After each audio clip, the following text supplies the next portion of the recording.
오늘은 미리 예고해드린 대로 역세권 재개발이 가장 빠르게 실현 가능한 이유에 대해 알아보겠습니다. 가장 먼저 기존 재개발 추진이 어려운 증산 4구역에 역세권 재개발을 서울시에서 과연 승인할 것인가라는 질문부터 시작해 보겠습니다.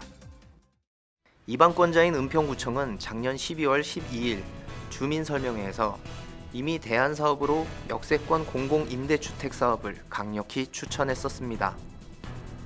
이때만 해도 우리는 기존 재개발 추진 의지를 고수하고 있어 구청의 제안을 수용할 수 없었던 상황이었습니다.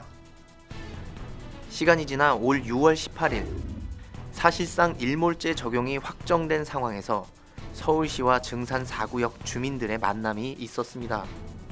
이 자리에서 서울시는 일종 주거지역과 기존 정비구역에서 해제된 지역은 역세권 재개발에서 제한을 두는 운영 기준에 대해 이미 개정이 진행 중이며 연내 완료하겠다고 했습니다. 일종 지역의 제외를 걱정하는 분들께 희소식이었는데요. 일종 지역과 반드시 함께 간다는 추진위의 결의는 사무실 위치에서부터 알 수 있었습니다.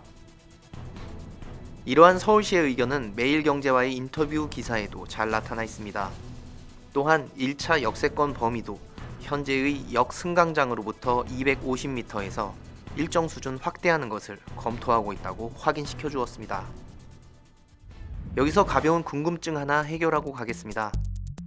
단톡방에서도 자주 등장하는 1종 주거지역, 2종 주거지역은 어떤 차이가 있는 걸까요? 일반 주거지역의 종 세분화란 주택가, 역세권 구분 없이 동일한 규제를 받던 것을 입지에 맞게 세분화하여 차등화된 건축 규제를 적용, 도시관리를 하는 것입니다.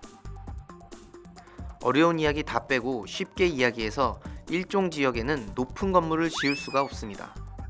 보통 4층 이하의 저층 주택을 지을 수 있는데요. 우리 지역에서는 한신빌라가 대표적인 일종 일반 주거지역입니다. 추후 개발 계획을 묻는 자리에서 추진위는 일종 지역을 반드시 포함시킬 것이며 저층 고급 아파트 형태의 개발을 계획하고 있었습니다. 2종 일반 주거지역의 경우 층고에 대한 제한이 없는 지역인데요. 하지만 역세권 재개발 사업의 경우 35층 이하라는 기준이 있습니다. 우리 지역으로 보면 역과 가까운 평지 지역이 대부분 속합니다. 이 점이 역세권 재개발의 사업성을 논할 때 중요한 개념으로 등장합니다. 서울시는 역세권 재개발 사업을 추진하면 용적률 상향이라는 일종의 인센티브를 주는데요.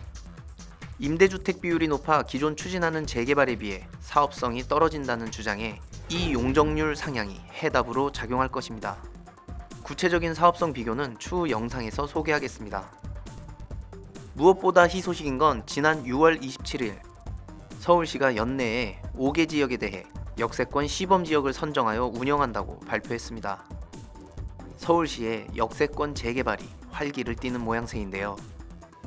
이와 같은 서울시의 모습이 우리 역시 빠르게 동의서를 제출해야 하는 이유가 되는 듯합니다. 오늘은 역세권 재개발이 왜 실현 가능한지를 서울시가 발표한 자료와 내용을 근거로 제시해드렸습니다. 다음 시간에는 역세권 재개발의 사업성이 기존 재개발에 비해 결코 뒤지지 않는다는 추진위의 이유 있는 주장에 대해 알아보겠습니다.